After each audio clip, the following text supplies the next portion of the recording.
So, what if you could give your face a total refresh with a simple technique you can do like right now, sitting where you are? Today, we're diving into a method that goes way beyond just creams and serums. We're talking about fixing the root cause of what can make a face look older. Quick question for you. When you think about facial aging, what's the very first thing that pops into your head? I have a feeling most of us are going to have the exact same answer. If you were thinking wrinkles, hey, you're in good company. But get this, that's not the full story. The real culprit, the thing that actually ages and enlarges the face more than anything else, is puffiness. Yeah, it's that subtle swelling that can make your whole face look a bit wider, maybe your nose a little bigger, and your eyes seem smaller. So what is this puffiness really? It's not just about eating too much salt last night. Think of it like a gentle traffic jam in your head's internal plumbing. You've got this natural drainage system for fluids, right? Well, when that system gets blocked up or disrupted, things start to back up. And that backup is exactly what we see on the outside as puffiness. Okay, so how do we get that traffic moving again?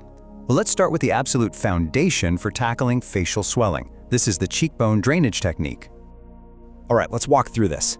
First, I want you to find the lower edge of your cheekbone. You can feel that bony ridge, right? Now with your fingers, gently press along it. You might find some spots that are a little tender or feel kind of tight. That's a sign of congestion. Just work those out with little back and forth motions. Once it feels a bit looser, you're ready for the big move. A nice, firm stroke starting right at the side of your nose, gliding along the bottom of that cheekbone all the way up towards your ear. You're going to want to do that about 10 to 15 times on each side. And here's where this gets really, really cool. This isn't just about how you look.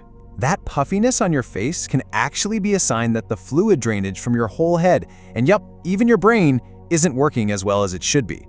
So by doing this, you're not just depuffing your face, you're actually helping to restore a super important bodily function. Now that we've got the overall puffiness under control, let's zoom in on a really specific area, those nasolabial folds. You know, the lines that run from the sides of your nose down to the corners of your mouth. They're a super common sign of age. But the cause here is a little different, which means our technique has to be different too. It's not just about fluid this time. See, that fold is often created by a specific muscle right beside your nose. When that muscle gets all tense and shortens up, it literally pulls your upper lip upward. And boom, that's what creates the crease. So to release it, we have to do a pretty unique move. Put your finger on the bone, right next to your nose. Now press in and stroke firmly, but this time you're gonna go downward. Follow that line all the way to the corner of your mouth. Do this about 10 times on each side. The whole point here is to relax and lengthen that spasming muscle. Okay, let's move on up the face. We're going to use the exact same ideas, releasing that tension and draining away fluid, but now for the forehead and all around the eyes. First up, let's work on those 11 lines between the eyebrows. Place your fingers right there at the top of your nose. Now just make some firm upward strokes to help that tense muscle relax. Make sure you work the center, and then go a little to the left and a little to the right to get the whole area. All right, now for the drainage part. I want you to think of your temples as the collection points. So you're going to sweep from under your eyebrow, along the eye socket, and out to the temple. Then do the same thing across your forehead, always sweeping towards the temples. But here is the most critical part. From the temple, you guide everything down behind your ears. That's the main highway we're trying to clear out.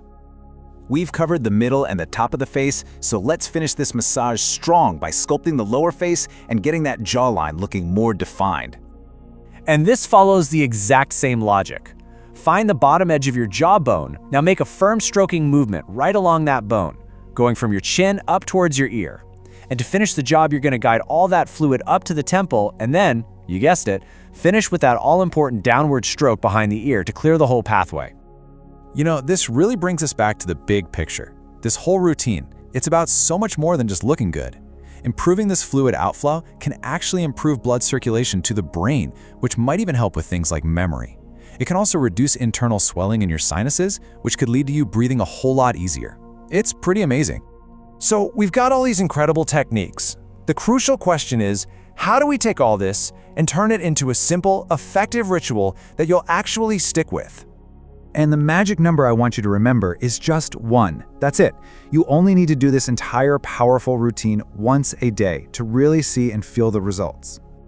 So here's the game plan. You're gonna perform the whole sequence: cheeks, nose, forehead, jaw, just once a day. Do it in the morning, do it at night, it doesn't matter. Whatever works for you.